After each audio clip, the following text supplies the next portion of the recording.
전북에서 21번째 코로나19 확진자가 발생했습니다. 서울 친구 결혼식에 갔다 왔다 양성 판정을 받았습니다.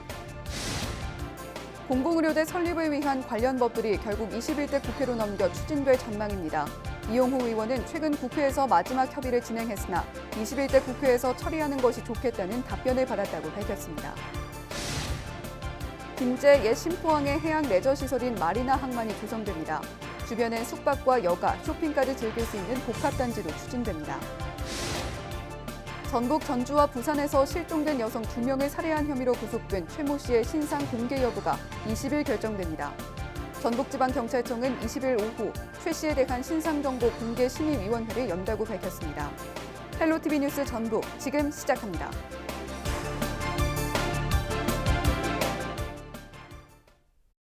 여러분 안녕하십니까? 헬로티비 뉴스 전북입니다.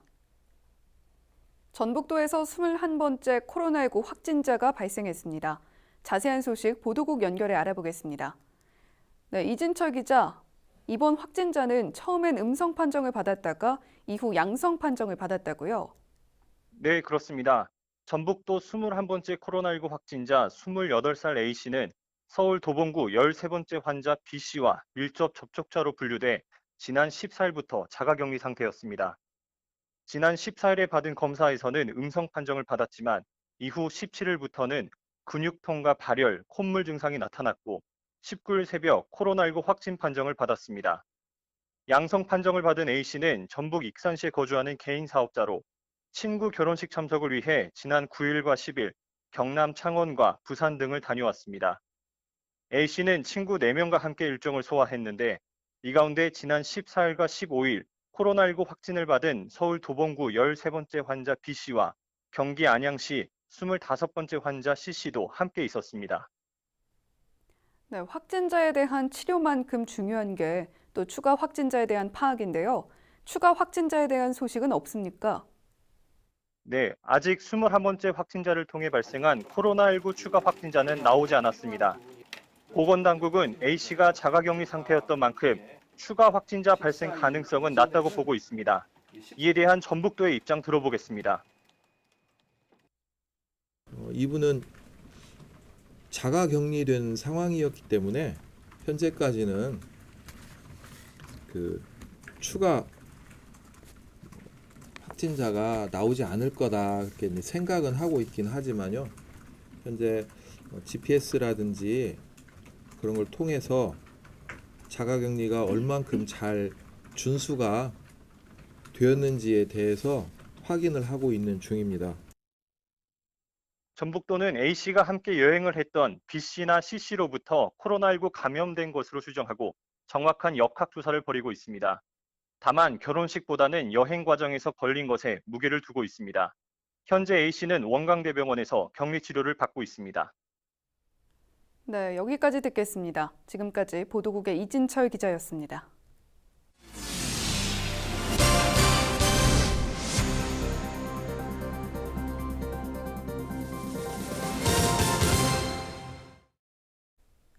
국립공공의료대학 설립을 위한 관련 법이 21대 국회에서 추진될 전망입니다. 이용호 의원은 LG 헬로비전 전북방송이 주최한 헬로 이슈토크에 출연해 21대 국회 1호 법안으로 진행될 예정이라고 밝혔는데요. 김남호 기자가 보도합니다. LG 헬로비전 헬로 이슈토크에 출연한 이용호 국회의원은 국립공공의료대학 설립을 위한 관련 법들이 20대 국회 상임위 통과는 쉽지 않게 됐다고 밝혔습니다. 하지만 이 의원은 21대 국회 개원 후 1호 법안으로 추진하는 등 국회에서 협의가 본격화될 것이라고 말했습니다. 보건복지위 간사 이명수 의원 같은 경우에는 좀 협조를 할 생각이 있었는데 문제는 거기에 거세게 반발해오던 미래통합당 의원들이 다 낙선을 했어요. 그런데 그렇게 거세게 반발한 의원들이 낙선한 상태에서 이명수 간사가 혼자 큰 명분 없이 상황이 변했다고 해서 통과시키는 게 너무 부담스럽다. 제가 복지부 장관하고 최종 결론 내기를 21대에 가서 1호 법안으로 처리합시다 이렇게 됐습니다. 이 의원은 국립공공의료대학 설립을 위한 관련 법안 처리를 위해 보건복지위원회 활동을 계획 중이라고 밝혔습니다. 서남대 폐교 이후 침체된 지역경제 활력소로 공공의료대학 설립을 기대했던 남원 지역민들은 아쉬움과 함께 21대 국회 개원 후 신속 처리를 촉구했습니다. 2022년까지 반드시 이루어질 것이라고 이렇게 기대를 하고 있습니다. 한데 최근에 지금 국회에서 지금 상정 자체조차도 되지 못한 상태에서 지금 보류 상태라고 알고 있는데, 그래서 지금 저희 남은 시민들은 그에 대해서 많은 분노를 자아내고 있습니다. 여야의 당리당략 때문에 20대 국회 통과가 무산된 국립공공의료대학 설립 운영안. 남원 시민을 비롯한 전북 도민들은 국가의 공공보건의료를 선도할 전문 인력 육성 시스템이 이루어져야 한다고 호소하고 있습니다. 헬로티비 뉴스 김나옵니다. 김제 옛 신포항에 해양 레저 시설인 마리나 항만이 조성될 계획입니다. 주변엔 숙박과 여가, 쇼핑까지 즐길 수 있는 복합단지도 김제시가 만들려고 하는데요. 그렇게 된다면 새만금의 핵심적인 해양 레저 관광지로 거듭날 것으로 보입니다. 보도에 정명기 기자입니다.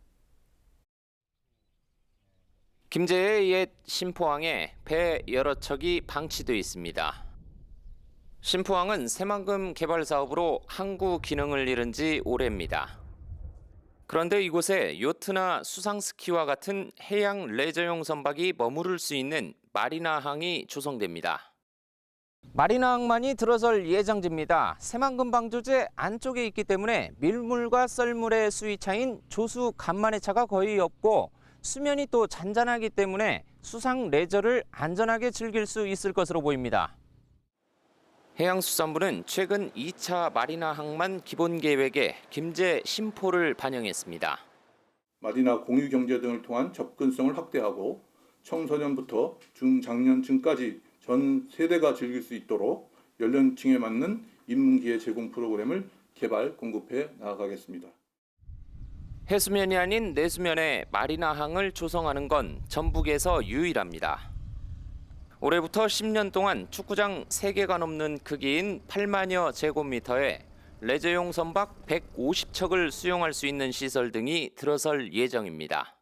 우리 시는 제2차 마리나 항만 기본계획 사업기간 내에 마리나 항만이 조성되어 지역경제가 다시 회복될 수 있도록 노력하겠습니다. 김제시는 마리나항과 연계한 복합단지 개발도 꾀하고 있습니다. 항 주변에 숙박과 여가, 쇼핑 등이 가능한 체류형 관광지로 만들겠다는 겁니다. 앞으로 새만금에 수목원이나 유람선과 같은 관광 인프라가 갖춰진다면 시너지 효과는 더 클 것으로 기대됩니다. 2027년도에 개원 예정인 새만금 수목원과 함께 레저, 휴양, 문화가 공존하는 국내 최고의 해양 관광지가 개발될 것으로 기대됩니다. 김제시는 마리나항을 어떻게 짓고 운영할 것인지 전문기관에 자문을 구할 예정입니다. 그런데 방향이 정해지면 기본 계획을 세우기 위한 용역을 의뢰할 방침입니다. 헬로티비 뉴스 정명기입니다.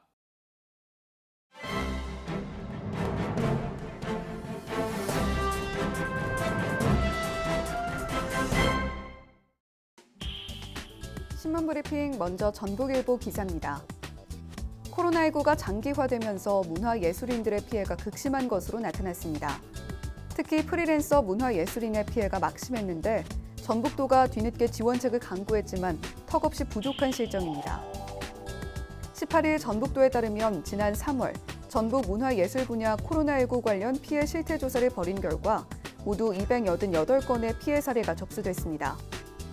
분야별 피해 사례를 살펴보면 공예분야 57건, 음악 52건, 미술 41건, 연극 23건, 문화기획 10건과 다원예술 27건, 문학 18건, 서예 14건, 무용 6건, 사진 6건, 전통예술 32건, 그리고 기타 26건 등이었습니다. 피해 사례 종류만 해도 강의나 전시 취소, 연습 공간 부족, 임대료 부담, 위약금과 생계 유지 및 타격, 직원 급여, 대관 문제 등 다양했습니다. 도는 최근 실태 조사를 바탕으로 예술인 극복 재난 지원을 위해 4억의 예산을 편성하고 재단과 협의 중인데 실제 지원까지는 얼마나 소요될지 미지수입니다. 배분에 대한 문제 때문입니다.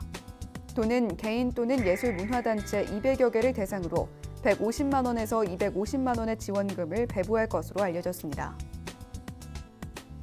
다음은 전북 도민일보 기사입니다. 진정 국면에 보이던 코로나19가 이태원 클럽 확진자로 인해 재확산 우려가 높아지면서 전북 지자체들이 여름축제 개최를 놓고 고심에 빠졌습니다. 18일 도내 시군 등에 따르면 부안 유유 참뽕축제와 고창 복분자와 수박축제, 전주 단오제, 임실 섬진강 다슬기 축제가 코로나19 사태로 인해 전면 취소됐습니다. 이미 한 차례 연기 결정을 내렸던 완주 프로포즈 축제도 결국 취소됐습니다. 당초 완주군은 축제 일정을 지난 16, 17일에서 오는 9월로 연기했지만 서울 이태원 클럽발 코로나19 재확산에 따라 개최를 포기한 겁니다. 지역 경기 활성 등을 이유로 아직까지 결단을 내리지 못한 지자체도 일부 있습니다. 올해 처음으로 개최 예정이었던 완주 고산촌 틀빵축제는 원점에서 재검토해야 하는 상황에 처했습니다. 지금까지 신문브리핑이었습니다.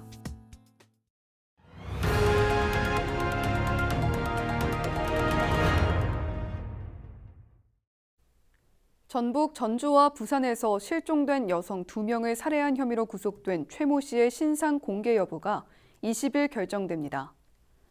전북지방경찰청은 20일 오후 3시 강도살인과 시신유괴 등의 혐의로 구속된 최 씨에 대한 신상정보 공개 심의위원회를 연다고 밝혔습니다. 최 씨의 신상 공개가 결정되면 전북에서는 처음으로 강력범죄를 저지른 피의자의 얼굴과 실명이 알려지게 됩니다. 전북경찰청 관계자는 관련 요건을 충분히 논의해 신상 공개 여부를 결정할 방침이라고 말했습니다. 임실군이 정부 긴급재난지원금 신청과 지급을 자택에서 한 번에 해결해 군민들로부터 호평을 받고 있습니다. 임실군은 정부 긴급재난지원금 카드 신청이 시작된 지난 11일부터 군청과 읍면사무소 직원들이 일제히 출장을 내고 주민들의 자택을 직접 방문하는 신청 접수에 들어갔습니다. 그 결과 18일까지 모두 14,600여 가구 가운데 82%의 신청을 받은 것으로 파악됐습니다. 아직 신청하지 않은 가구도 이번 주까지 신청을 마무리할 방침입니다. 방역물품을 생산하는 김제의 한 업체가 자체 생산한 마스크 2만 장을 김제시에 기부했습니다. 이 업체 대표는 코로나19 방역에 도움이 되기 위해 기부를 결정했다고 밝혔습니다. 박준배 김제시장은 업체의 코로나19 방역 활동에 큰 도움이 될 것이라며 감사의 마음을 전했습니다. 전북도가 농산물 최저가격 보장제 신청 기간을 오는 6월 19일까지 연장합니다. 신청 대상은 건고추와 노지감자, 생강, 대파 등으로 지역 농협이나 읍면동 사무소에서 접수합니다. 농산물 최저가격 보장제는 노지작물의 주요 출하 시기에 시장 가격이 급락할 경우 기준 가격 차액의 90%를 보전해주는 제도입니다. 날씨와 생활입니다. 수요일 전북 지역은 가끔 구름이 많겠는데요. 대기순환이 원활해 미세먼지 농도는 좋음에서 보통 수준을 나타내겠습니다. 수요일 아침 최저기온은 8도, 낮 최고기온은 20도를 보이겠습니다. 자세한 우리 지역 날씨입니다. 아침 최저기온은 임실 8도, 남원, 순창, 정읍은 9도, 김제, 부안, 고창 10도를 나타내겠습니다. 한낮 기온은 김제, 부안, 임실과 고창은 19도, 남원, 순창, 정읍은 20도까지 오르겠습니다. 다음으로 생활지수입니다. 수요일 전북 지역은 가끔 구름 많겠습니다. 빨래하기 좋은 날씨고요. 세차 효과도 깁니다. 자외선은 강하니까요. 모자나 선크림 이용해서 꼼꼼하게 대비해 주시기 바랍니다. 이어서 주간 날씨 살펴봅니다. 이번 주간에는 가끔 구름이 많이 끼겠는데요. 금요일까지는 맑다가 주말인 토요일부터 다음 주 초까지는 구름이 많은 날이 이어지겠습니다. 이번 주 낮 기온은 평년보다 다소 낮겠습니다. 이어서 우리 지역 바다 날씨 살펴봅니다. 수요일 전북 북부 해상과 전북 남부 해상 모두 맑겠습니다. 바다의 물결은 전북 북부와 남부 해상 0.5m에서 1m까지 일겠습니다.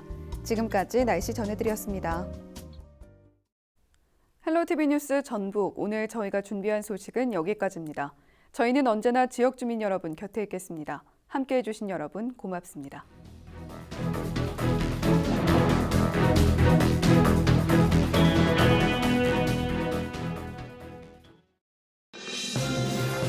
우리 지역의 이슈 콕 짚어봅니다. 헬로 이슈 토크. 시청자 여러분 안녕하십니까? 우리 지역의 여러 이슈와 현안을 풀어보는 헬로 이슈 토크 시간입니다. 제21대 국회 개원을 앞두고 우리 지역 당선자들을 만나보고 있는데요. 오늘은 문화관광 중심 지역인 남원 임실 순창 지역에서 재선에 성공한 무소속 이용호 당선인 모시고 이야기 나눠보도록 하겠습니다. 의원님 안녕하십니까? 네, 안녕하세요. 네, 반갑습니다. 네, 반갑습니다. 다시 한번 재선 성공하신 걸 축하드리겠습니다. 네, 감사합니다. 네. 먼저 우리 남원 임실 순창 지역 주민들 그리고 전북 지역 시청자분들에게 당선 소감부터 말씀해 주시기 바랍니다. 우선 저를 뽑아준 우리 유권자 여러분 정말로 감사합니다. 돌이켜보면 볼수록 참 기적 같은 일이다 이런 생각을 하게 되는데요. 말이 그렇지 어떤 역대 선거도 이렇게 한 명을 제외하고 일당이 차지한 적은 없었거든요. 그래서 그런 생각이 나더라고요. 그러니까 그 낭만파 영국의 시인 중에 바이런이 있는데 바이런이라고 시인이 어느 날 아침에 일어나 봤더니 유명해졌더라 이런 얘기를 한 적이 있는데 제가 사실은 그런 심정이고요. 저는 정말로 제가 많은 사랑을 받았구나. 그리고 또 그만큼 우리 유권자들에게 기대가 크구나. 그런 생각을 합니다. 또 이제 기쁨과 함께 시간이 지날수록 어깨가 무겁다고 하는 생각을 하고요. 저를 선택해 주신 유권자 여러분들이 나중에 아이고 내가 정말 잘못 찍었다 이런 생각이 들지 않도록 그분들의 기대에 어긋남이 없도록 하여튼 최선을 다하겠습니다. 정말 고맙습니다. 뭐 아시다시피 전북 지역에서 이번 총선에서 많은 중진 의원님들이 약간 낙선을 하셨습니다. 그래서 상대적으로 이제 의원님이 재선이지만 어쨌든 중진 역할을 해야 될 위치에 있는데요. 그렇기 때문에 지금 시기가 또 코로나19 여파를 또 벗어날 수가 없는 상황이어서 남원에서 좀 진행되고 있는 국립공공의료대학원 추진에 대해서 관심이 상당히 많습니다. 특히 우리 의원님께서 최초 발의를 하셨고 그동안 추진되기 위한 영역 예산도 많이 지금 가져오셨기 때문에 좀 많이 좀 추진을 하고 계실 것 같은데 20대 국회 과정에서 어느 정도까지 진행됐습니까? 사실 20대 국회에서 이 공공의대법을 통과를 시키고자 마지막까지 사실 최선의 노력을 했습니다. 그러나 그제 밤에 11시에 제가 복지부 장관하고 최종 결론 내기를 21대에 가서 1호 법안으로 처리합시다 이렇게 됐습니다. 사실은 코로나 전국에서 감염병 의사들을 좀 더 좀 길러내는 것이 필요하고 또 의료 낙후 지역의 의사들이 필요하기 때문에 하자고 정부 여당도 같이 노력을 했습니다만 미래통합당에서 그동안 워낙 거세게 반발을 했고 또 의사협회 쪽에서도 거부감이 굉장히 심합니다. 그런데 막바지에 처리를 하려고 보니까 한국당의 이제 그 간사 보건복지위 간사 이명수 의원 같은 경우에는 좀 협조를 할 생각이 있었는데 문제는 거기에 거세게 반발해오던 그 미래통합당 의원들이 다 낙선을 했어요.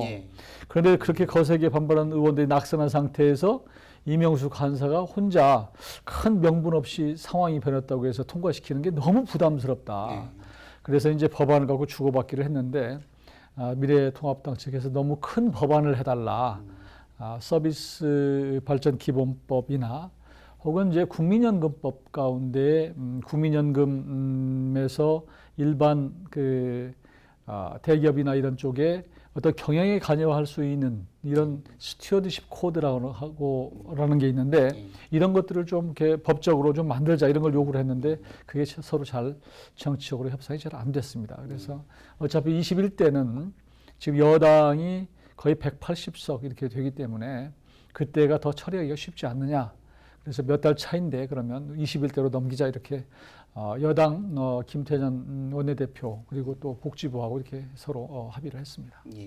우선 이제 6월 아마 이번에는 원 구성이 굉장히 빠르게 갈 것 같아요.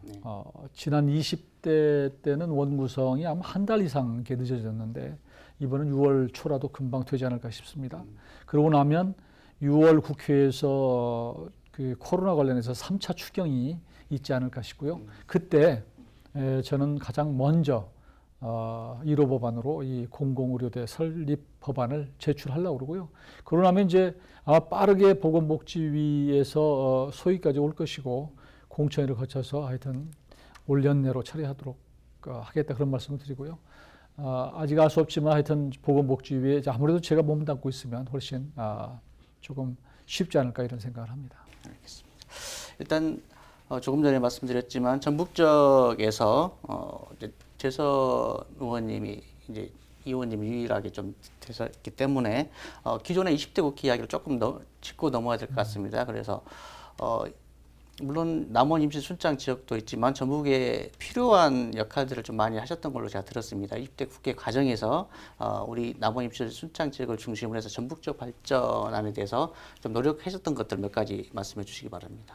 전북 지역을 위해서 이제 같이 노력을 했죠. 그러니까 뭐 새만금이든 아니면 다른 여러 가지 길을 내는 뭐 이렇게 도로든 이런 것은 이제 아무래도 이렇게 이제 원하는 것은 그 도지사가 중심이 되고 또 그동안 지금처럼 같은 당이 아니었지만 그 당시 국민의당이었지만 하여튼 서로 협력을 해서 그 당시 6조 원 그 도 예산이 지금 7조 5천억 가까이 늘어나지 않았습니까? 그런 차원에서는 여러 가지 그 예산 속에 증가된 예산 속에 많은 변화가 있지 않았나 이렇게 싶습니다. 예.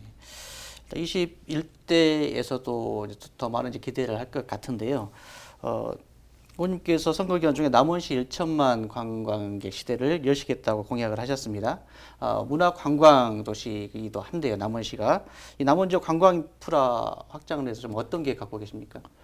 우선 제가 1천만 관광객 시대를 열겠다고 했을 때는 우선은 그 다양한 전통 문화, 유적, 역사 이런 것들을 좀 묶어내려고 합니다. 그러려면 우선 국비를 좀 들여서 복원을 하는 문제가 큰데 제가 지금 하고자 하는 것은 교룡산성이라고 그러니까 뭐 이게 그 천도교의 인내천사상 이런 것들이 거기서 지금 발원하고 그랬는데 여러 가지 역사가 있는 교룡산성을 국가 사적지화를 해야 되겠다.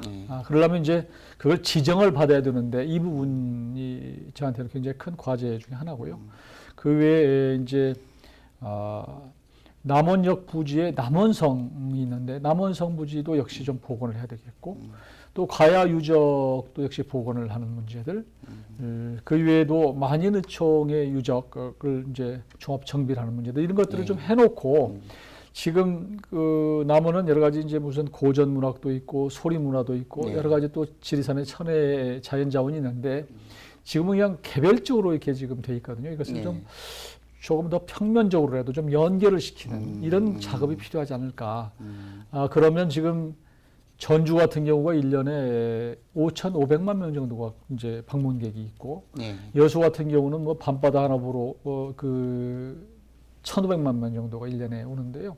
그 사이가 있기 때문에 남원의 위치가 그래서 이게 전주와 여수 사이에 전라선 KTX 무슨 그 투어 패키지를 만들거나 해서 적어도 수백만 명은 남원을 좀 거쳐갈 수 있도록 해야 되겠다. 그런 차원에서 제가 지금 1천만 관광객 시대를 얘기를 했고요.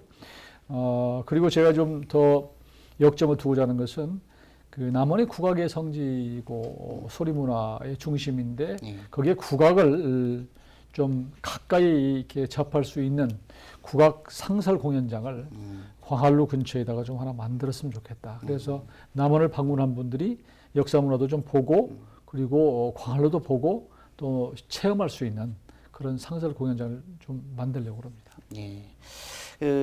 조금 전에 국회 의정활동 기간 21대 국회 기간 동안에 남원 발전을 위해서 이제 또 다른 4년에 또 다른 발전을 이루겠다고 좀 말씀하셨습니다. 그래서 조금 전 말씀하셨던 공공의료대학원도 있고 방금 말씀하신 역사문화 관광지화 산업도 있는데 그 외의 부분에서 좀 계획하고 계신 것 몇 가지 말씀해 주시겠어요? 그 외에 지금 이제 남원시가 역점적으로 추진하고 있는 이제 지리산 친환경 전기 열차 이것도 굉장히 큰 프로젝트인데요. 사실 시간도 많이 걸리고 넘어야 할 산도 많은데 하여튼 그 부분 적극적으로 뒷받침하려고 합니다. 지금 사실 제가 말씀드린 이것만 갖고도 조금 전에 말씀드린 것 갖고도 굉장히 사실 벅찬 일이에요. 그러니까 남원을 예를 들어서 문화도시로 지정하는 문제, 또 그런 1천만 관광객 시대를 여는 것, 그리고 공공의대를 설립을 해서 처음에는 의대 정원을 49명으로 시작을 하지만 제가 가능하면은 여기에다가 이제 보건의료도 좀 붙이고 또 경찰 의료, 또 소방 의료, 군 의료 이런 것들을 붙여서 인원을 좀 늘리고 또 우리 지역에 어떤 공공의료 연구 시설도 좀 유치를 하고 이렇게 해서 남원이 이 의료 거점 타운으로 좀 할 수 있도록 하는 것들 이런 생각들을 하고 있는데요. 새로운 것을 자꾸 이렇게 가져오기보다는 조금 전에 말씀드린 의료, 공공의료, 그 다음에 이제 지산 친환경 전기열차, 그 다음에 많은 분들이 와서 즐길 수 있는 국악 상설 공연장 이런 것들 여러 가지들을 좀 더 가시화하는 것, 선택과 집중을 하는 게 저는 더 중요하다고 생각합니다. 예. 남원 지역에서는 굵직한 사업들이 진행이 되고 있고 이 같은 기대치가 또 임실적 같은 경우에서는 옥정호 그리고 치즈 산업을 말씀을 하셨는데 구체적으로 기존에 있던 사람들 어떻게 육성하실 계획이신가요? 지금 말씀하신 대로 옥정호가 정말 아름다운 곳입니다. 가서 보면 우리 사진 작가분들이 아마 사진을 찍고 싶은 대한민국의 대표적인 명소인데요. 여기를 그 호수 주변을 쭉 이렇게 순환할 수 있는 도로, 수변도로를 만들어 놓으면 많은 관광객들이 올 거라고 생각해요. 그리고 여기를 좀 친환경적으로, 그러니까 이제 지금 임실군에서 원하는 섬진강 에코파크나 또 수상레포츠타운 조성하는 거, 이걸 국비를 좀 더 보조를 지원을 해서 좀 제대로 이런 아름다운 그 옥정호를 구경하고 또 여기서 즐길 수 있는 거리를 만들어주고 또 거기서 또 숙박을 할 수 있어서 어떤 힐링을 할 수 있으면 저는 전국적으로 정말로 많은 사람들이 찾으리라고 봅니다. 그리고 이제 이것은 이제 이렇게 그 휴식하고 또 보고 즐기는 것인데 또 하나 요즘에 대세 트렌드가 먹방이에요, 먹방. 먹는 거. 근데 치즈라고 하는 게 요즘에 젊은 아이들, 청년들 이런 분들이 굉장히 좋아하기 때문에 이런 치즈 브랜드를 좀 키우고 또 실제로 치즈를 통해서 경제 유발 효과도 만들고 치즈 테마파크가 1년에 치즈 테마 축제를 하게 되면 40만 이상이 방문을 합니다. 그래서 이것을 좀 거기에 머무를 수 있는 좀 그 숙박 시설을 좀 만들고 또 아이들이 좋아하기 때문에 거기에 키즈랜드를 좀 만들어서 옥정호와 또 치즈 테마파크를 연결을 시키고 또 먹는 것과 좀 접목을 시키면 저는 임실은 아마 전국적으로 상당히 주목을 받는 관광의 명소가 되지 않을까 싶습니다. 좀 한두 가지 더 추가시키고 싶은 것은 또 이제 오수 가면 거기에 오수캐가 굉장히 유명하기 때문에 여기를 반려동물의 수도로 만들어야 되겠다. 요즘에는 이 반려동물을 거의 가족 이상으로들 다 끔찍이 생각하기 때문에 어떤 분을 제가 개인적으로 만났는데 심지어 이 강아지가 아프니까 그 강아지를 위해서 기도도 해요. 그리고 실제로 돈을 한 달에 100만 원 이렇게 들여서 이렇게 간호도 하고 이러기 때문에 실제로 우리 젊은 세대한테는 여기를 반려동물의 수도로 만들어서 여러 가지 시설을 만들고 호텔도 그 반려동물 호텔도 만들고 하다 보면 저는 많은 분들이 여기도 찾아오려고 봅니다. 또 요즘에는 이렇게 추모 시설도 반려견 추모 시설도 이렇게 많이 거기도 지금 추진 중에 있습니다. 지금 오수 고등학교에 반려 학과를 하나 지금 개설키로 했고요. 또 거기를 또 그런 학과를 만들게 되면 또 전국적으로 또 그걸 전공하고 싶어서 오는 학생들이 있을 거 아니에요? 근데 오수고등학교에 그러려면 또 기숙사가 필요하다. 그래서 지금 기숙사를 같이 추진하자 이렇게 공약을 해놓고 있는 상황입니다. 임실도 보면 상대적으로 굵직한 사업이 많습니다. 그렇습니다. 그래서 이게 어떻게 하느냐에 따라 달린 것 같은데 순창 지역을 보면 또 우리 한국 대표 휴양 그리고 힐링 관광 도시를 만들겠다고 공약을 하셨습니다. 이 장류 수도 순창을 만들겠다고 말씀하신 것 같은데 좀 어떤 내용인가요? 아무래도 순창은 이제 장수의 도시, 또 발효식품의 메카 이렇게들 다 생각하고 있기 때문에 또 그런 브랜드와 그다음에 강천산이 정말 아름답고 요즘에 많이 뜨고 있는 곳 중에 하나거든요.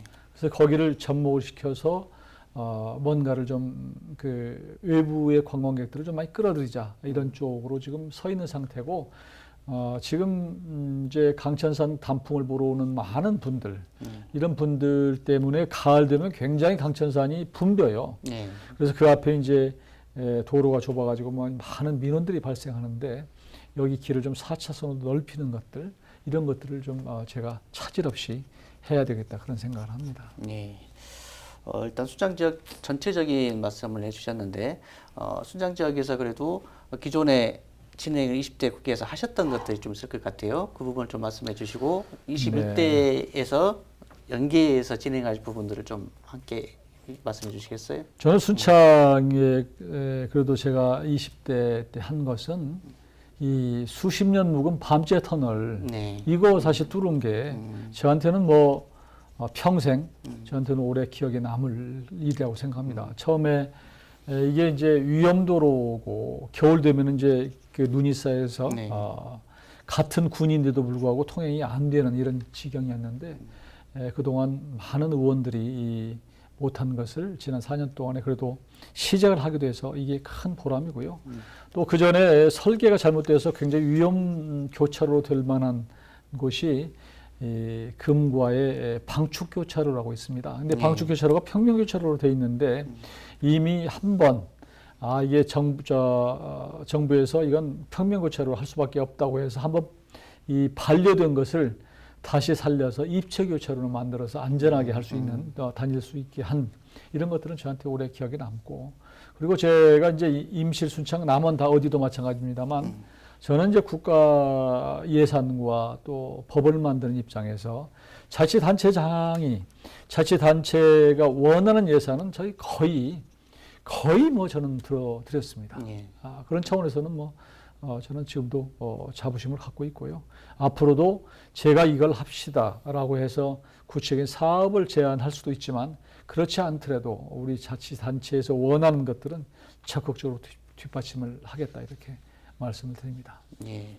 아무래도 국토교통위 쪽에서 활동을 하시다 보니까 조금 전에 말씀하신 것처럼 밤새 터널 같은 이용도로나 민원이 많았던 이제 수건 사업들을 주로 해결을 많이 하셨고요.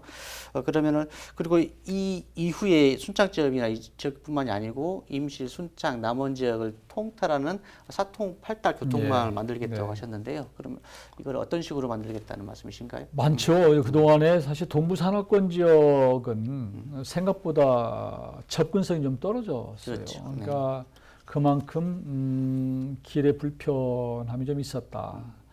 그런데 지금 잘 아시는 것 같이 전라북도가 새만금 중심으로 지금 아무래도 투자가 되고 커지고 있는 상황이고, 그러다 보니까 대부분 군산, 익산, 전주 쪽으로만 이게 정읍 쪽으로만 이게 주로 투자가 되는 상황인데, 거기가 더 하게 되고 많은 분들이 예를 들어서 이제 새만금을 찾게 되면 결국은 또 휴식을 취할 수 있는 지리산 쪽의 접근성을 높여야 되기 때문에 이 새만금에서 그 남원으로 이어지는 도로, 정읍에서 임실 덕치를 거쳐서 순창 동계를 거쳐서 남원 주천으로 이어지는 2차선 계량도로를 지금 하도록 포함을 시켜놨고요. 국도를 개선하려면 5년마다 한 번씩 계획을 세웁니다.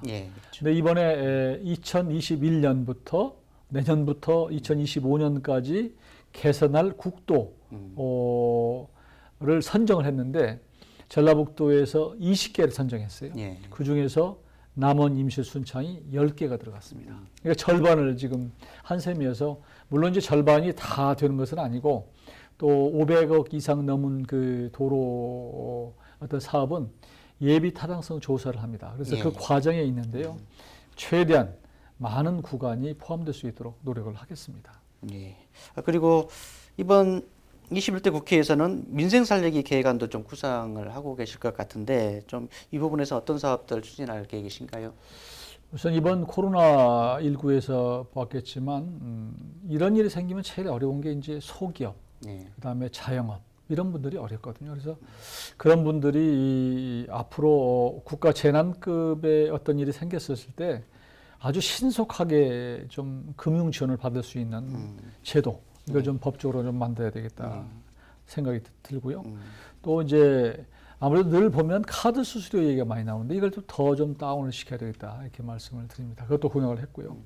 그 다음에 이제 부가가치세 간이과세라고 작은 그 자영업자들이 연 매출 4,800만 원까지는 거의 이게 그 과세를 하지 않고 또 어떤 필요한 영수증이나 이런 것들을 좀 안 하는, 그래서 간이과세 매출이 4,800만 원이거든, 1년에 매출이. 근데 이게 벌써 20년 동안 지금 동결되어 있습니다. 그래서 이것을 좀 한 1억 정도로 올려서 정말로 영세한 자영업자들이 좀 편하게 그 영업을 할 수 있도록 하는 것도 제가 이번에 공약을 했고요. 또 이제 아무래도 젊은 층들이 창업을 했다가 또 어려움이 생기면 신용 불량자가 생기기도 하고 여러 가지 그러지 않습니까? 그러면 이제 재기가 굉장히 어려운 상황인데 재창업 교육이나 혹은 채무 부담 완화 이런 것들을 통해서 좀 신속하게 패자 부활이 가능할 수 있는 그런 좀 제도적인 것을 좀 만들도록 하겠습니다. 네. 자, 일단 그리고 저희가 전북이 이제 농도이다 보니까 농업인들 이야기를 안 할 수가 없는데요. 특히 이제 코로나19 여파 때문에 농업인들도 이렇게 지금 판로 확대 정도 좀 많이 좀 어려움을 겪고 있습니다. 농업인들의 소득을 높일 수 있는 방안 좀 갖고 있으면 몇 가지 이야기해 주시기 바랍니다. 우선은 농민들의 수당, 지금 지자체별로 월에 한 5만 원씩 주어서 1년에 한 60만 원 정도를 주는 곳이 많이 있는데 이것을 지자체에서 선심성으로 하기보다는 이걸 좀 국가 차원에서 차라리 제도적으로 만들고 또 좀 그 수당을 좀 더 현실화하는 게 필요하지 않을까라고 해서 제가 공약을 했고요. 농민수당 현실화. 그리고 또 한 가지는 이번에도 보니까 지금 지난 겨울에 포근했다가 봄에 갑자기 또 바람 불고 추워서 냉해를 많이 입었어요. 그래서 자연재해가 생겼을 때의 그 보상의 문제인데 이걸 좀 보상이 현실화될 수 있도록 하는 거. 그러니까 지금 광범위하게 피해가 생기면 이 보험을 들더라도 보상률을 낮춰버려요. 이런 좀 잘못된 것들이 있는데 이 보상률을 높이고 또 제대로 우리 이런 자연재해가 생겨도 피해 농가들이 좀 적을 수 있도록 하는 것이 좀 필요하다는 말씀을 드리고, 다만 한 가지는 농가들이 이게 보험 드는 것을 조금 꺼려해요, 사실은. 물론 정부에서 좀 지원도 하고 지자체에서 지원을 하는데도 불구하고 자기 부담을 꺼려해서 설마 이런 일이 생길까 하고 나중에 이제 자꾸 문제를 제기하는데 좀 우리 농가들도 보험을 드는 것을 당연시 할 필요가 있다, 이런 말씀을 드리고요. 그리고 하여튼 농산물의 수확이 또 때로는 이런 저런 일 이유로 줄고 때로는 가격이 또 폭락하기도 하고 이래서 이제 농가 수입이 일정치 않은데 농가의 이 수입이 어느 정도 늘 좀 유지될 수 있는 제도를 좀 만들어내도록 하는데 좀 4년 동안 신경 쓰겠습니다. 일자 청년 일자리 부분하고 중소기업 육성책 좀 간단하게 이 부분은 좀 언급해 주실까요? 예, 하여튼 우선 청년 일자리가 지금 제일 사실 심각합니다. 더구나 지금 그렇지 않아도 일자리가 지금 올해 보니까 최근에 100만 개 이상이 줄었다, 실업자가 생겼다 이런 얘기도 나오고는 있는데요. 그렇지 않아도 이제 일자리가 4차 산업혁명 때문에 좋은 일자리가 많이 없어지는 추세에 있고, 그런데다 이 코로나까지 생기니까 이제 학생들이 아마 지난해에 졸업한 학생들이 취업하는 것과 올해 아마 지금 또 나올 사람들이 겹쳐서 굉장히 어려운 상황이 오지 않을까 싶은데요. 지금 공공기관의 청년 고용 의무 비율이 지금 3%입니다. 3%인데 이것을 5% 정도로 좀 높이도록 확대하도록 하겠다는 말씀을 드리고요. 그리고 청년을 고용할 때 청년 추가 고용 장려금이라고 하는 제도가 있는데 이걸 좀 확대를 또 하고 또 그리고 지원금도 좀 상향하도록 하는 이런 것도 노력을 하겠다, 이런 말씀을 드립니다. 그리고 또 아무래도 대기업체들은 이제 납품 업체들을 이제 납품 그 제품을 좀 단가도 후려치고 이런 것들이 그동안에 많이 있어서 어려움이 있는데요. 이것을 납품 단가를 실제로 어느 정도 보장받을 수 있도록 이 어떤 마지막 제품과의 연동제, 가격 연동제를 좀 도입을 해서 우리 납품업체들이 텀없이 대기업에게 부당한 대우를 받거나 이러지 않도록 하는 것도 한번 법적으로 제도화하도록 노력하겠습니다. 네. 좀 마무리 좀 진행해야 될 시간인 것 같은데요. 일단 그 사회적 약자들을 위한 복지 시스템, 그리고 미래 세대들의 환경 보호 계획 이 부분에 대해서 언급을 조금 하셨었는데 좀 구체적으로 어떤 내용인가요? 사회적 약자 복지 강화는 언제든지 뭐 해야 되죠. 뭐 장애인이든 그다음에 또 법적으로 우리 복지제도의 사각지대 외부에 있는 분들이 또 많이 있는데 이런 분들을 위해서는 좀 더 세심한 제도적 보완이 필요하다고 보고 제가 이번에 복지위에 가면 이 부분을 찾아서 좀 보완하도록 하겠다는 말씀을 드리고요. 지금 그중에 하나가 제가 20대 때 제안을 했다가 안 된 것이 있는데 손자, 손녀를 돌보는 그 조부모에게 좀 수당을 주는 사실 우리가 이제 어떤 아이들을 어떤 그 유아원이나 이런 데 맡겨도 때로는 안심 못하는 경우가 있어서 그냥 그 부모한테 맡기는 경우가 많거든요. 네. 할아버지 할머니에게. 그래서 그분들한테 맡기면 정말로 믿을 수 있고 또 그분들도 용돈을 받을 수 있는 손자, 손녀 돌봄 이 시스템을 다시 한번 도입할 수 있도록 한번 노력을 할 것이고요. 그리고 이제 환경 문제는 지금 그렇지 않아도 지구 온난화 문제, 지속 가능한 환경 이런 것들이 늘 화두가 되고 있는데 앞으로 저는 관심 있는 것이 이 미세 플라스틱이 굉장히 이게 문제가 됩니다. 앞으로 많은 뉴스에서도 보셨겠지만 뭐 쓰레기를 뭐 이렇게 수출했다가 다시 되돌려오는 경우도 있었고 또 어패류의 그 몸속에서 플라스틱이 나오고 이런 것들이 있는데 그냥 이제 뭐 당연시 여길 정도가 됐습니다만 이게 바로 우리한테 직접적으로 영향을 줄 수밖에 없기 때문에 앞으로 미세 플라스틱 억제 기간을 5년 단위로 어떤 국가 교육을 수립토록 하는 것들. 그 다음에 미세 플라스틱이나 그 외에 뭐 여러 가지 저탄소 어떤 제품에 대해서는 인센티브를 주는 것들 이런 것들에 대해서 좀 법적으로 좀 만들어 보겠습니다. 네. 지난 선거 과정에서 이제 당선 후 지역민들이 원하는 당으로 들어가시겠다는 말씀하셨는데 아무래도 지역에서는 뭐 집권 여당인 더불어민주당을 네. 주로 말씀하시는 것 같고 시기점 언제쯤으로 좀 생각을 하고 계신가요? 저는 뭐 늦지도 빠르지도 않게 들어가려고 합니다. 사실은 지금 민주당의 지도부가 지난 총선에서 이제 한 달 정도 지나지 않았습니까? 총선에서 절대로 무소속은 안 받겠다 이렇게 여러 차례 대모질을 해놓은 상태여서 금방 말을 바꿔서 금방 또 좋다고 이렇게 하기가 좀 아마 좀 부담이 될 거예요. 그렇죠. 그렇지만 이제 굳이 또 제가 우리 주민들에게 그렇게 약속을 했고 또 그런 약속을 한 상태에서 제가 재신임이 됐기 때문에 그런 우리 유권자들의 어떤 결정을 아마 당도 존중을 하리라고 생각합니다.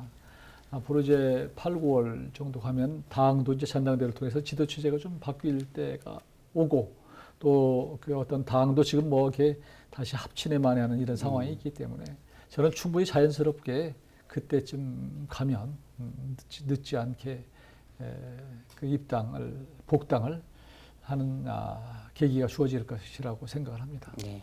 이제 마지막으로 남원 임실 순창 지역 주민들 그리고 전북 지역 시청자분들에게 당부 말씀 부탁드리겠습니다. 예, 다시 한번 하여튼 저를 선택해 준 우리 유권자 여러분께 진심으로 감사의 말씀을 드리고요. 조금 전에 여러 가지 공약들을 제가 설명도 드리고 했습니다만 그 공약들 제가 100% 하겠다는 말씀을 못 드리지만 정말 그것을 이루기 위해서 땀과 노력을 다하겠다라는 말씀을 드립니다. 호남 28석 가운데 유일하게 저를 뽑아준 우리 주민들의 깊은 뜻 그리고 그분들의 기대에 어긋남이 없도록 정말 지나고 나서도 우리가 결정을 잘했다 이런 생각이 올 수 있도록 하여튼 최선을 다하겠다는 약속을 드리고요. 다만 이제 이런 것들이 금방 이루어지는 건 아니거든요. 근데 이제 이런 공약들이 뭐 금방 될 것처럼 또 기대하는 분들도 계신데 조금 더 저를 좀 믿고 좀 기다려 주십사 하는 말씀을 드립니다. 아마 4년 후에 우리 지역에 또 변화가 저는 있으리라고 봅니다. 그때까지 좀 저를 좀 또 믿어주시고요. 저도 최선을 다하겠다는 말씀을 드립니다. 오늘 말씀 함께 해주셔서 고맙습니다. 네, 고맙습니다. 지금까지 이용호 당선인과 함께 했습니다. 시청해주신 여러분 고맙습니다. 우리 지역의 이슈 콕 짚어봅니다. 헬로 이슈 토크.